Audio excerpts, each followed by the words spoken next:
Hello, hypothetical listeners.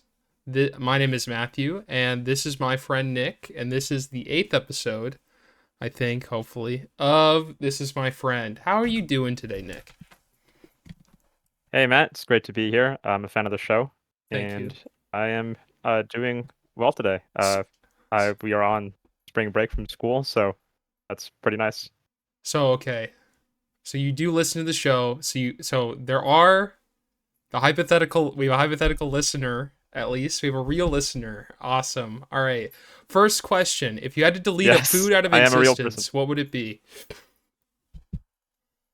I would delete Pop-Tarts out of existence, Okay, largely interesting. because, Yeah. yeah, they're not healthy at all.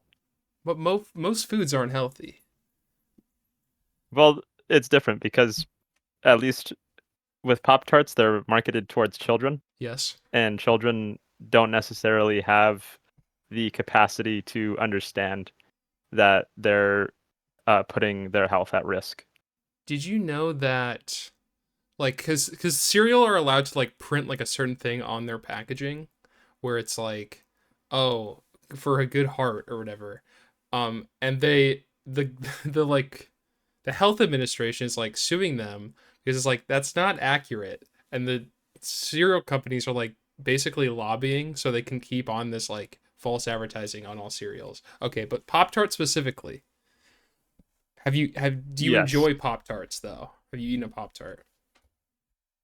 I have. I think they're very sweet. Okay. Over time, I've kind of lost my sweet tooth, to be frank. Damn. That's rough, man. It's also probably more healthy. Um so I envy you, but also don't to an extent. What's your favorite Pop Tart Well, flavor when you still enjoyed them? ooh, uh, well, I my favorite one was always the cinnamon flavor. Cinnamon. I thought those were delicious. But I don't really eat them as much anymore. That's fair. I mean, you But I'm want pretty to sure I would delete still them enjoy one from if you gave me one. existence. So you would eat a Yeah. cinnamon Pop Tart if it was given to you. Yes. Yes, I Yes. would. Okay. So no like payment would have to be given out in order to for make you eat this Pop Tart that you hate. Is there a Pop Tart flavor you like hate the most? Ubiquitous, I would say. Okay. There isn't really one that I can think of. What do you think is like the best commercial for a product? Well, the one that comes to mind is I remember when I was maybe 14 years old, I was just watching Nickelodeon, and uh, it was just these kids playing outside, and suddenly the Kool-Aid man just burst through the door, and it was just very very scary to imagine that happening to me. Just a random man coming through the door and offering me Kool-Aid. So So you were scared of the that Kool Aid one I think Man. sticks with me. Yes. Okay. But he's a lovable giant gallon of sugary poison. What about him is unappealing, Nick? I think just the way that he just kind of breaks into your home without consent. I mean that's fair. If you're gonna He's be a offering me a stranger. product, at least ask me. Yeah, Yeah. just don't just break into my house. Yeah, I don't think like the Jim Jones I don't think Jim Jones did Kool-Aid Man any favors. Yeah. Not at all. Not really at all. Kind of tanked the Um, brand a bit. I wouldn't really accept any Kool-Aid given yeah, to me by a giant water pitcher.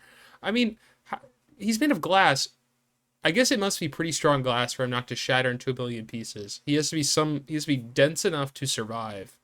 And the density has to completely be within the glass because he's filled with liquid. Hmm.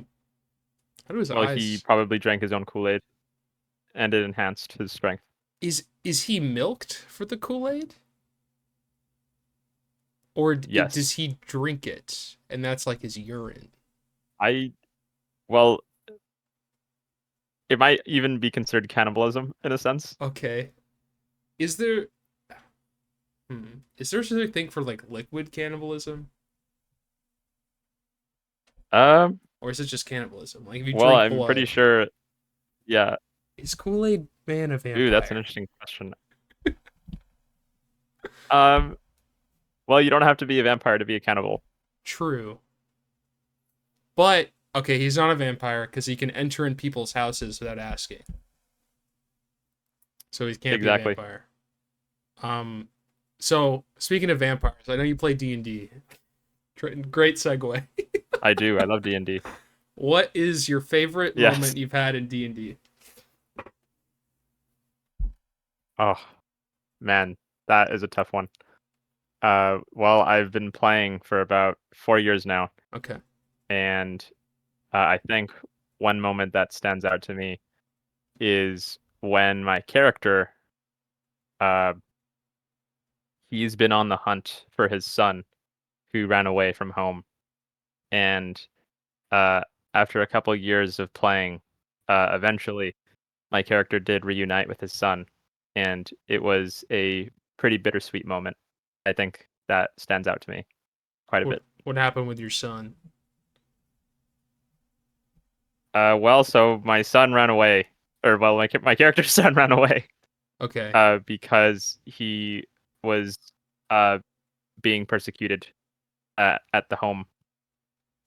Basically, the world that we live in, at least where my character is from, it's a very uh religious and theocratic kind of area It's that like an doesn't really inquisition type tolerate thing. different. Yeah, Okay. it's very much like an inquisition type of place. What And so about your my sorry, go character's on. son was fleeing Yeah, from that. sorry. No, no, sorry. I was just saying that my son was fleeing from that. Was he like was there a specific reason why he was being persecuted? Was he like a vampire or the Kool-Aid Man? Uh, no, not exactly like the vampire or the Kool-Aid man. Okay. He's just a normal kid. Uh, Oh, okay. but basically he was not being allowed to love the person that he wanted to love, Oh, okay. and as such, he decided to leave. Yeah, So your character is the father. And my character is the father. did he support the son's decision to like to fall in love with this person, but even though the Inquisition had a problem with it, or was he like against it for the safety of his son? And was that like the like a conflict, or was it just like he left one day and he got no explanation? Uh, well, there was conflict there. Okay. Um, Largely because, as you mentioned, my character is pretty much kind of the acting sword, the sense of the Inquisition. Yeah. So I know you play a Um, paladin, right? he Yes, he does. I am a paladin. My character is a paladin. So he's captain of the guard at the place that he comes from. Yeah. And as such, he kind of grew up with the closed-minded views of the Inquisition. Okay. So like he has he gone through a journey to like realize the like flaws in the system of the Inquisition, or was he like is he still like a supporter of them at this point in the game when he finds his son? Well, I mean, the interesting thing about my character, and I Yeah. feel like fictional characters at large, is that they never really change uh, in a complete 100% Yeah. sense. Uh, I think, and that's kind of realistic too, because I think that even if you try to go on a journey to change yourself, uh, you still have certain ideas, beliefs that are going to stick with you. Yeah. And so, going back to my character, um, he's gone through a journey and he's grown, I would say. He's become a little bit more open minded after reuniting with his son, after meeting people that were different from him, but still learning to get along with them. But he still does ultimately hold fundamentalist views about the Inquisition. What kind of inspired you to play a character like that? Well, I've always been attracted to characters that are guided by divine justice or lawful justice. Yeah. Uh, I mean, maybe the way I've been describing it so far doesn't sound like a good person. But aside from the perhaps religious purity or that is represented in my character, I think that he's still someone that represents lawful good in a way, because he does go out of his way to protect other people. He goes out of his way to support his party, even though they're all mostly different from him. And he's definitely a very caring father. Does he have any like major So conflicts with the other party members because of his like lawful goodness?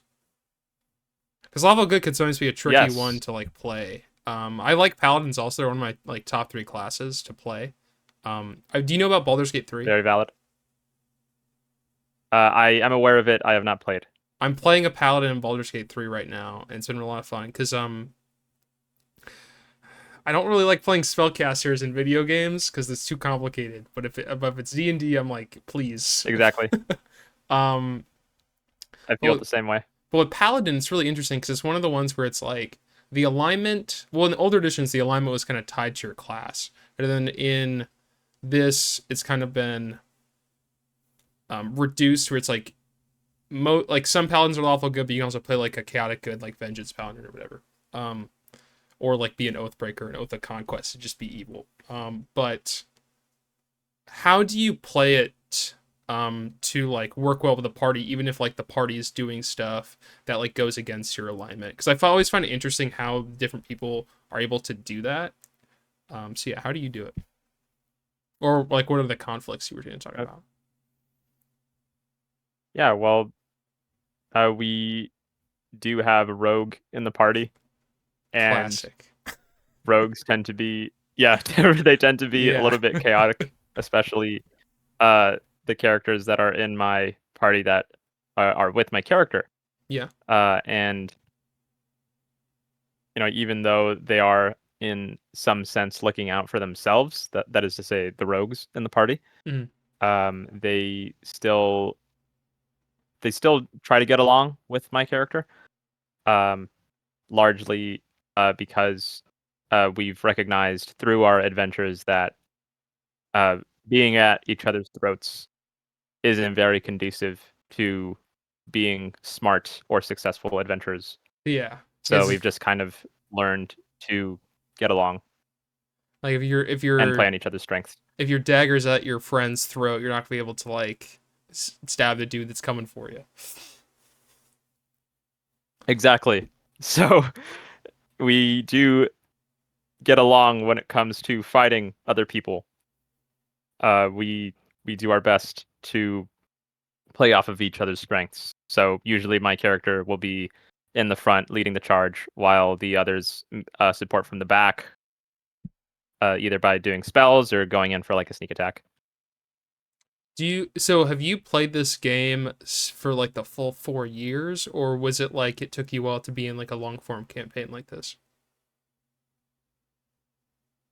This was the game that I've been playing for the 4 years that I was referring Okay. to earlier. Yeah. We started it back in senior year of high school, and we've been playing it ever since. Okay. How do you handle scheduling? Because that's the real enemy of any D&D campaign. Oh yes, yes, exactly. So unfortunately, even though I made it sound like we've been playing for 4 years, there have been very long periods where we just don't play at all. Yeah. And that's largely because of conflicting schedules. One of the party members is in the Marine Corps. Uh, Two of us are living in California. Another one went to go live in Nevada. So we've kind of dispersed after high school, which makes it a bit difficult. But in the times that we do play, we kind of settle on a day that doesn't conflict with any of our schedules. Usually that isn't very consistent. Yeah. So even if we meet on a Tuesday one week, it might not always be Tuesday the next week, and so on. Yeah. No, it's tough sometimes, especially when they're like spread out. I imagine you do online because I don't know if it'd be feasible to do in We person. do. Um, do you prefer online or in person? Have you done any in person games? Yeah, I have. So that campaign that we're doing started out in Yeah. person. Um, and I've since done other campaigns, and I do have experience in both online and in person, and I think both of them have their strengths. Yeah. I couldn't really say I prefer one over the other. Um, I mean, at least with in person, you get to see everyone, which is, a plus, I would say. It's nice to see your friends' faces. It's nice to catch up with people. Yeah. It's also cool if you have them to have figures out on display. Um, Online, you have the convenience factor, which for me is pretty much the selling point of online. It's a lot more You don't convenient. have to put too much. I'm sorry. It is a lot more convenient. Yeah. So, you don't have to put any effort in how you look. Really, you don't have to put uh, any effort in getting food for people. You just kind of need to prepare like a map and go from there. So I do, I do like both. Have you run before? So as a DM, I started back in October of last year, and uh, I was largely inspired by the 4-year campaign that I was telling you about earlier with my paladin character. So what I wanted to do was make a spin-off of sorts, and this spin-off took place in the Inquisition area. So it really allowed me to flesh out some of the ideas and origins of that particular location while also running a session for the first time. It was a little bit overwhelming, uh, just being a DM, but overall I had fun. In what ways do you feel was like overwhelming? Like, because I know sometimes like players who switch to being DMs can sometimes get overwhelmed with like keeping track of like stuff in combat or like the prep work. But what specifically do you feel like was the most difficult? Well, for me, I would definitely say the prep work was a bit confusing. Keeping track of combat stuff was confusing as well. So Yeah. the things you suggested did contribute to me feeling overwhelmed. But I mean, one of the reasons why I felt overwhelmed was because I'm not necessarily the most versed in all of the D&D rules. Yeah. So, like for example, if you asked me to list all the class features of a given class, I could not do that. I'd have to look at the book. Uh, You don't know so every I class feature of felt Ranger, a bro? little bit. You don't I know could not every do that. Ranger class feature? You don't know about Natural Explorer? No, I'm it's okay. sorry, I do not. I'm an Omega I nerd. Don't mean, worry, bro. Okay. I wish I did not yeah. know. So, I mean, I would like to know. I feel like it would make things easier. It just made me feel a little bit of like an imposter, and that I kind of was in the wrong spot as a DM. No, it's tough. I depending on the spell, like spells are I think the hardest thing to remember. Class features, bro, your players better know that, bro. That's on my job. But yeah, class features are can be tough to remember, especially when they're like, oh yeah, it does this. I'm like, what the what? No, that's way too strong. Like I have a player, and I also play with them in the game that my friend runs. And he tries to do stuff that's very powerful. He's kind of eased off of that, because he's a lot more into the roleplay stuff and like that's that part of it now. Um, but he would show up and I'd be like, bro, I don't know how do you do that. And so at this point, I just ask him what the rules are for certain spells because he just knows them better than I do. Especially like higher level stuff. I'm like, I have no idea. I know what magic missile does. I can't tell you what wall of thorns is. But yeah, I mean, Yeah, say your thing. Sorry. sometimes I was just gonna agree with you. Sometimes players can bail you out. Ironically, in that session that I was DMing, pretty much all of my players were experienced DMs, which kind of added to the stress factor because they would definitely know if I did something wrong. But That can be in a stressful, sense, yeah. it helped me out. Yeah, it helped me out in a sense as well because if I didn't know something, then they pretty much like knew off the top of their head. So that helped a lot. What do you think about D&D do you enjoy the most? Like what brings you to play it and like spend your time scheduling and making it to games each week? Or each I don't know how regularly you play, but like the times you do play. For me, the biggest draw of D&D is the role play element. I really love getting into character and expressing different kinds of characters. And D&D for me is one of those ways that I can do that, but I also do like online role play where it's just kind of like a writing text conversation with other Yeah. people. But yeah, that's the main reason. Cuz I think I agree with you like the roleplay stuff cuz like with D&D, right? I try to think about it like what it can do and why like video games can't like replicate it. Like if you're playing like Skyrim, um you can't like role play your character going through a crisis because he has an internal conflict about how the deal he made with the Lich. But in like D&D you can. But the I think the thing that like video games like Skyrim do really well that D&D is not the best at is like exploration cuz you it's hard to role play walking through a forest without like your characters like talking or going through a bunch of like descriptions of like what your characters are doing, and that's harder to get players to like buy into. But just like the open world aspect, or just like here's this world and I'm inside of it. I feel like video games do really well. I wish there was some way to like replicate it into D&D. Do you like would you agree with that, or do you have like a different perspective? No, I 100% agree with that. And that just kind of goes into the fact that it's two different platforms. Yeah. Um, I wish as well that there was a way to make the D&D world that your players are in could be a little bit more interactive, like a video game such as Skyrim. Uh, but that's why you kind of have to lean into the strengths of D&D to make up for those weaknesses. So, like for example, role playing that internal struggle would kind of mask the weaknesses. Do you because I also know you're a fan of Skyrim, which is why I use it for the example. Do you after playing D&D for a while? Because imagine did you play Skyrim before you played D&D? Yes, I started playing Skyrim in 2013. Yeah. I started playing D&D in 2019. Have you played Skyrim since playing D&D, and is it like a different experience since you've done it, or is it mostly the same?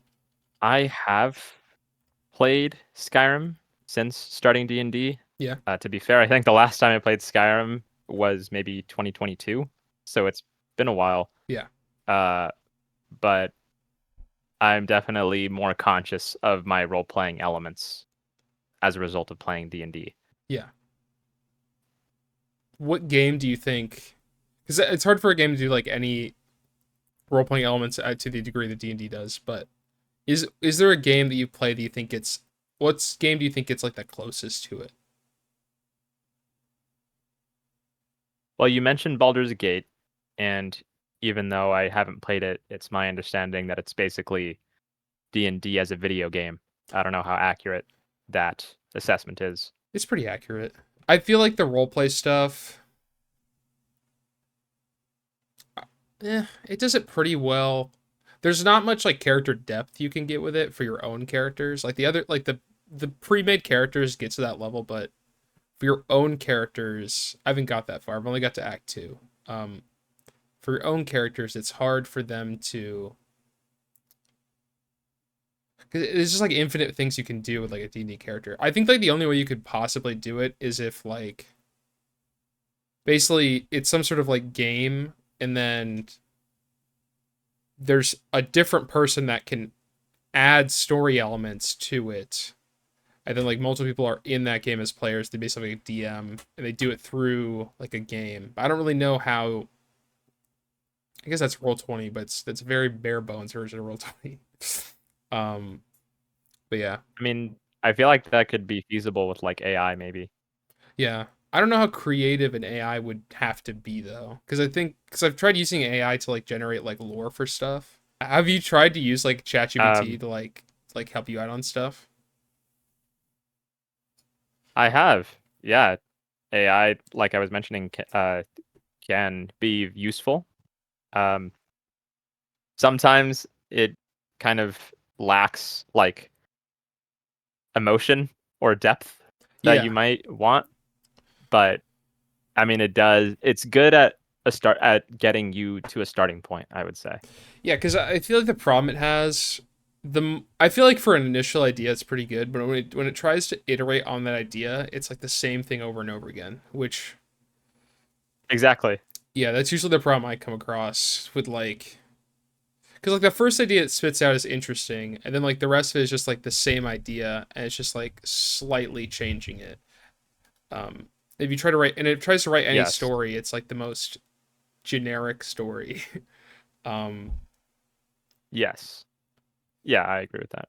I mean, are you like worried about AI at all? Yeah. I mean, I think AI has the potential to take jobs away from humans, and I would not want that to happen. True. I don't know. Sometimes I get like why they're using like technology to like replace human workers, but it seems like we're devoting a lot of resources to doing that for things that we do not need to replace human workers for. Like I do not understand the drone delivered pizza stuff. It doesn't make sense to me. Like there's a lot of moving parts to a drone that like it just if a human drives the pizza there, I'd prefer like this flying contraption flying down delivering my pizza and like garlic knots from Domino's. I don't know. It just seems like unnecessary. Yeah, I agree. I mean, the reason why corporations use drones or use AI is to, of course, save money. An AI doesn't have to sleep, doesn't have to eat. You don't have to pay it. Um, but I agree that there are jobs that should not be replaced by AI, even though we may be moving in that direction anyways. What is the thing you'd like most to talk about during this podcast? Well, we were talking about role play, Yeah. so I think that's one of my biggest hobbies. What do you like about that? Is it just like getting to like the depth of a character or is it like something a different reason? Well, there's a lot of reasons. I mean, the one that you mentioned was getting into a character. I do like being able to explore the depth emotionally and perhaps uh, story wise of a character's development, but part of it is also being able to express myself in a way that I couldn't necessarily do so in real life. Because I can't be a lawful good paladin in the real world. I'm just a normal guy. Yeah. Okay, do you use it as sort of like an So escapism or is it more just like understanding what it's like to not to live a different life kind of or like make different decisions based off the kind of person I am which is different than who I am as the player.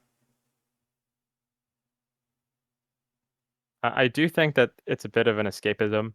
Um, I think everyone has parts of their life that they're not necessarily the most satisfied with. So when I'm playing a character, I can kind of forget about all that and think about and perhaps fantasize in a sense about a different kind of life that might be more attractive. When you like make or role play a character, um do you take parts of yourself and like amplify them to like more understand that aspect of yourself, or is it more just like I want to understand something completely different? Like, what's your process in creating a character to roleplay? I mean, I think it's both. Uh, I do. I think most people would probably put a little, at least a little bit of themselves in a character that they're playing, just so that they have an easier time getting into the character. Um, but part of the fun is also seeing, perhaps yourself, or in this case, a character in a different light.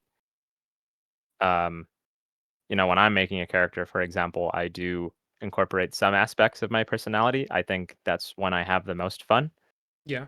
is when I'm playing a character that is vaguely similar to me.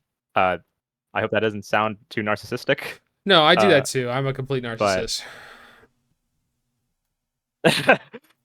okay, yeah. So I, all right. That's a I'm joke, thankful that Nick. you understand. But No, it's easier yeah, no, to I figured. roleplay them because it's not like completely different. Like you can use parts of who you are to. It's kind of like a like an enzyme. It's a weird way of putting it, but I guess so. I'm gonna put it. Yeah, no, I mean, I agree. It's a way to make it easier for yourself to play the character. I mean, that's pretty much what I do. I don't incorporate, like, it's not a self insert whenever I Yeah. make a character. No, I get you, man. Uh, Going back to what I said is that, you know, part of it is fantasizing about a different kind of life, so it wouldn't really make sense to do a self insert. It's kind of better to take maybe the parts of myself that I am proud of, and then adding them adding them to maybe an aspect or idea that I wish I was more like, or that I wished I had in my life. When you're like playing a character, how do you go about creating flaws for them and like role playing those flaws? Because I feel like that's usually the like the hardest part of playing a character, where it's like using the flaws in an interesting way that causes people to like understand and relate to them, but also not doing it in a way where everyone hates you. um so I had some characters in the Yeah. past where I have them be flawed, and then the flaws are really not good flaws. Like, oh, he's like an asshole. That's not a good flaw. Don't do that as your flaw. Um, but yeah, like, how do you go about it? No, that's totally valid. I mean, flaws are difficult to write. I mean, that's why you kind of have the Mary Sue, or the Gary Stu Gary Stu, archetype. yes. Uh, yes. As for myself, I kind of put flaws in that I probably understand more, or that I relate to. Like, Hmm. if I see myself as having a flaw, I might put that flaw into the character. Yeah, Um, there is definitely a fine line of, okay, well, I'm just gonna be mean to everybody, versus I have this internal struggle. Um, like, for example, if I can go back to my D&D character that I was telling you about, I yeah, can be pretty close-minded sometimes, or at least I feel like when I made the character, I have since become more open-minded, uh, which is kind of reflected in my character's growth as well. yeah. Uh, but yeah, I can relate to being close-minded. No, I get that, man. Like, one of my characters, I focus a lot on like change, and basically their character is about how like kind of like understanding who you are and how like in order to you have to kind of like accept all parts of yourself in order to understand it completely. Like you can't just reject who you used to be and build yourself anew. You have to basically synthesize who you used to be and who you are now, at least understanding wise, in order to fully change who you want to be. Because then, if you don't, you might be able to slip back into that form because it's still there. Yeah, I really like that take, actually.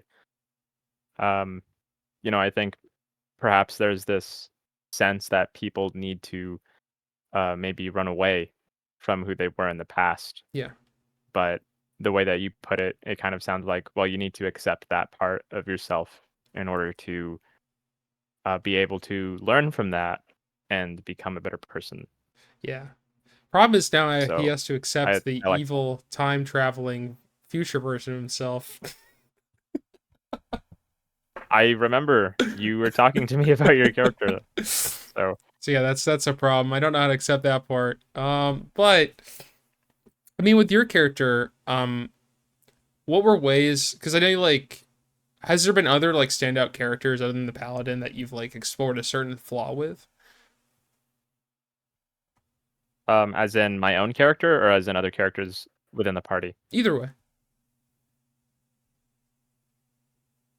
Well, we have this other character in the party that my character has developed kind of like a quasi father son relationship. Yeah. And we'll call this other character the bard. Okay. And Are they a druid? it's because he's a bard. Okay. No, they're a bard. um, yeah. Um, so the bard was originally kind of like uh, a very uh, what's the word? Very self-indulgent, Hmm. very capricious Hedonistic. and hedonistic. Yes, perfect. And the way that he kind of got helped was when my character uh, kind of recognized that he was kind of going down a self-destructive path, and so he helped him by leading him to the the church. So in a way, for lack of a better word, he was, or for lack of a better phrase, he was saved in a sense, and he the bard character became more spiritually connected, Yeah. and to me, I kind of view that as character growth. It's like something basically he's like changing, but there's still like that part of him he has to like is he still like dealing with the conflict between like his old hedonistic ways and his newfound faith? Or is it more like the faith kind of saved him from like that bottom of the well and he's kind of like broken away from it? Well, he is still dealing with that hedonistic side, I would say. Um, going back to what I was saying, that most people don't necessarily completely 100% change. Um, I I've seen where even though my character has uh, found faith, there was actually a point where he uh, died and his character came back to life, He died and he came back to meaning life. he lost a part of himself. Yeah, it's a very long story as for how that happened, but his character died in a fight and he was resurrected um, in a very Jon Snow-esque manner.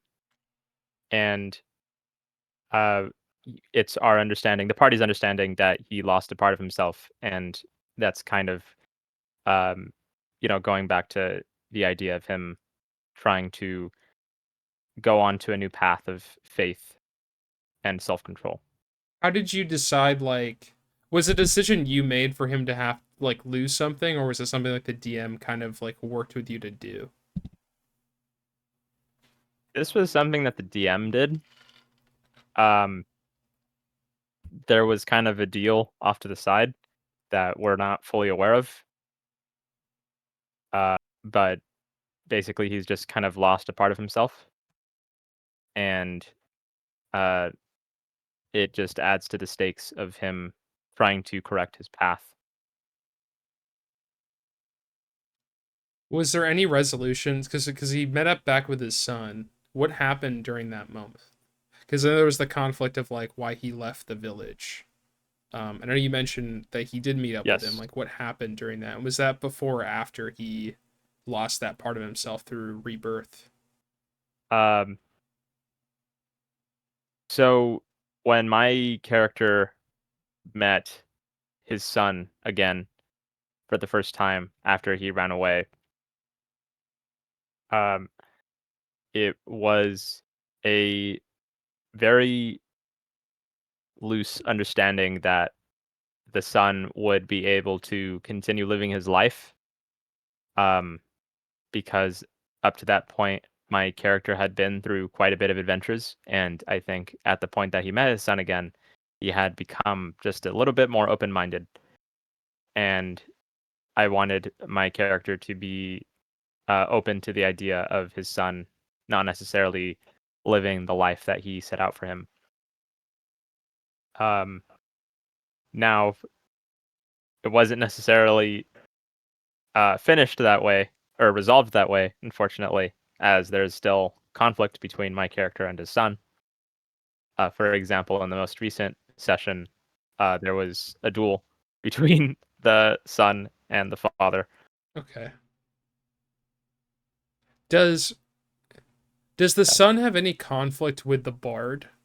Because like you kind of became like a father figure for the bard also, and like is there like any conflict with that? The son of my character hasn't really um, been able to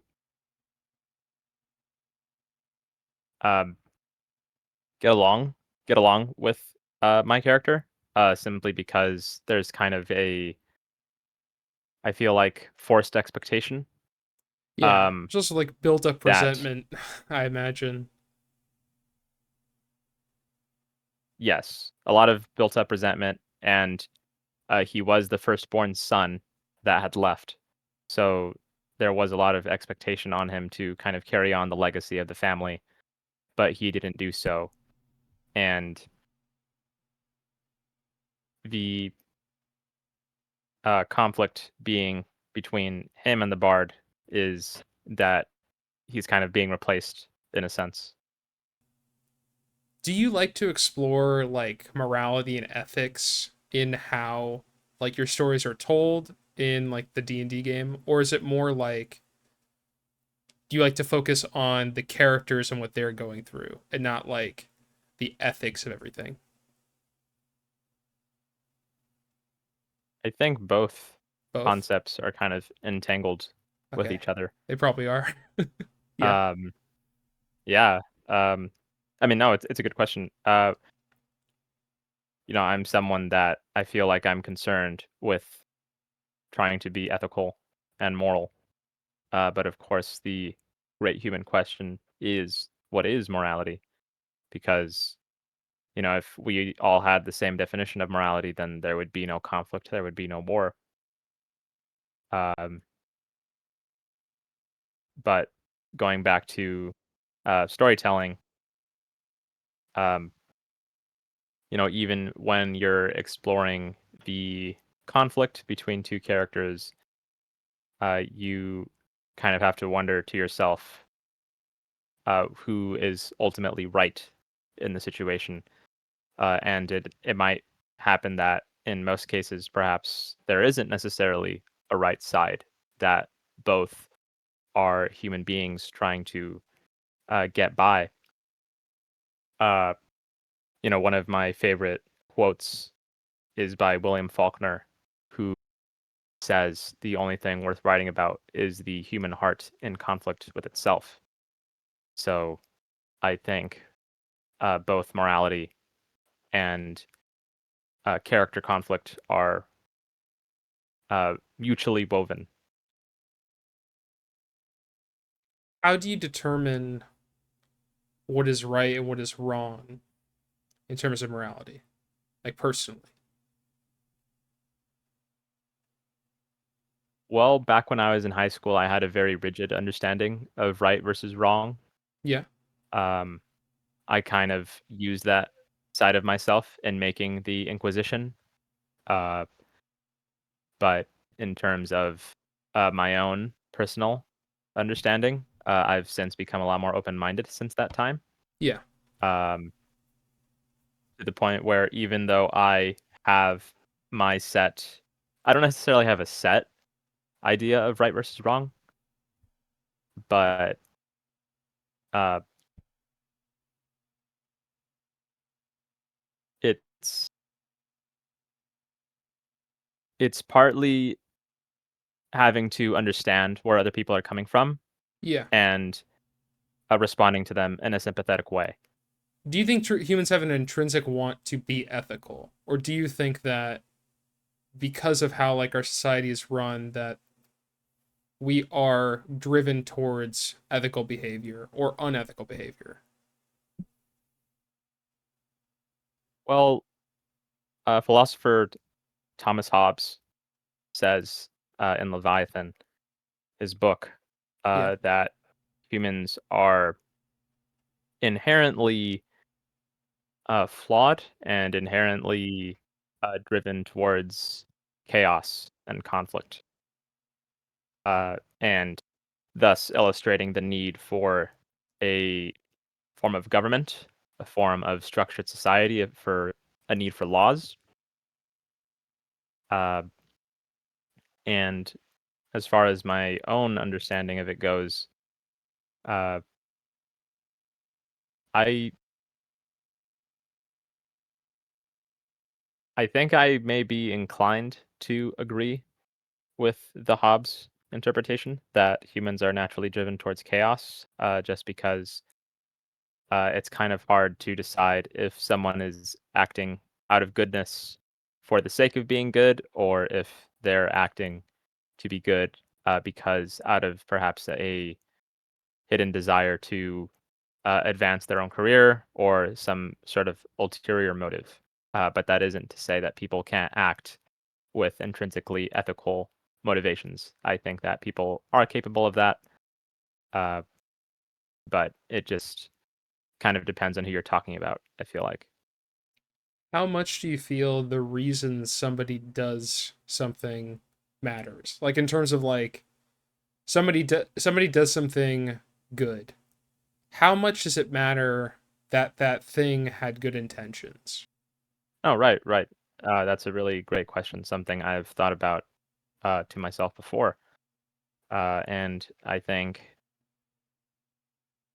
intentions do matter. And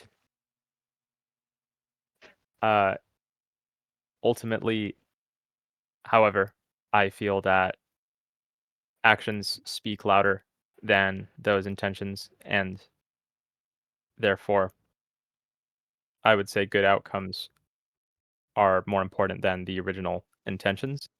Yeah. Because people change. People have people may have complex motivations. Maybe maybe it's both. Going back to the question of whether people are of whether humans act ethically or unethically. Perhaps it's both. People can be inspired to do both good and bad for their own reasons, and people often change their views on uh, what is good or what is bad, and uh, therefore, because of the complex nature of human decision making, I think that it's better to look at outcomes rather than original intentions. Uh, you know, if I can actually go on a little bit more, I mean, Yeah, they sure. say, after all, uh, the the path to hell is paved with good intentions, Yeah. which is to say that sometimes you can uh, set out to have good intentions, but then it ends horribly. So outcomes definitely matter. At what point does the intention being not good matter? Like, and that's okay, not that. Like, at which point does the intention being a bad intention become a problem? Like, what if you have like completely bad intentions but constantly do good things? Um, at what point does it become an issue in your mind? Is it when those like bad actions begin to spring from those good actions? Or when there is some sort of want for reward for doing those good things. But what if that doesn't come, even if the intentions are still bad? Because I guess we can't really know the intentions of something. We can only know the actions of it. Hmm. Yeah, that's a good point, and I'm kind of inclined to the latter. Uh, that is to say that you can't really know what someone's intention is unless they explicitly come out and state that. Yeah. But even then, as I said, people have different complex motivations that can either be defined as good or bad depending on who you ask. We're kind of speaking in fundamental terms here of good versus bad, but um, as I was mentioning, morality can be very complex, and depending on who you ask, something might be good, something might be bad. So it really depends on which perspective you're looking at. Okay. I have one last question, which is funnily enough going to tie into something. Um. So the Tarrasque. The Tarrasque, for anybody who doesn't know, is a D&D I love it. monster. It's just like the strongest monster in the game, even though like its stats aren't that great. But it's basically a mindless, world-destroying entity. Is the Tarrasque Yes. ethical, or is it outside the bounds of ethics because of what it is? Like, is it good? Is it bad? Or is it nothing? Like, is it like it's Well, something that destroys the world, even if though it doesn't have any concept of what like good and evil is? Is it evil? yeah, so that's a really interesting thing to think about. And it's basically about, whether if animals, even though I don't know if the Tarrasque can be described as an animal, uh, do they are they capable of doing good or bad? And personally, I don't think something that does not have the capacity to think in complex uh, thoughts or process decision making in a way that humans do. I don't know that that thing would be capable of good or bad because it's not really consciously doing it's not consciously making an action for an intended consequence. I think that the Tarrasque, as you were alluding to, exists outside of the bounds of human morality, and the same applies to animals in the real world, where even though they're capable of uh, doing perhaps monstrous things, a lot of those actions are sometimes purported by humans doing bad things towards them. So, in many ways, animals are just acting in self-defense, and I don't think that their actions can be judged within the scope of morality. So if a Tarrasque is a paladin of a good order, and the Tarrasque destroys a city, yet doesn't know that that's an evil thing because it's like an animal, does the Tarrasque's oath break? And does he become an oath breaker? If the Tarrasque is a paladin, It's Tarrasque is a paladin. Paladin Tarrasque, level 1 paladin. Level 3 paladin, he's got a subclass. yes, and well, I do think uh, from looking at the Oathbreaker class, or the subclass rather, I have made an Oathbreaker character before. Yeah. There are some of the more interesting ones to make. I really like the concept of an Oathbreaker. I think it's Um, interesting. I wish the spells you got for it weren't like the most evil ones imaginable. I wish it was just more like um neutral. I like the idea of an oathbreaker, but I don't want to be like, oh, I broke my oath. Now I'm an evil bastard who's gonna like summon zombies and like right like no. I think it's like interesting. It was just like I broke my oath. mind I made control. that mistake. I have to live with it, but I'm still gonna try my best. Well, yes. When it comes to the Oathbreaker uh, spells, a lot of them are kind of geared towards like evil, Yeah. and I suppose that that's kind of the sort of selling point for it, kind of like an evil paladin. Um, can a paladin be neutral? I I mean, I suppose that would kind of perhaps go against some of the ideals, because paladins are, of course, driven by a sort of ideal view of the world, in my view. So I don't know that they can be inspired to live neutrally. What alignment do you think the Pop Tarts company is? I am going to have to go with chaotic neutral. Chaotic neutral. Interesting. Actually, I would go more yes, lawful because evil or like a neutral evil. I would say they're lawful because they have to follow like business laws or neutral. I mean that's a good point.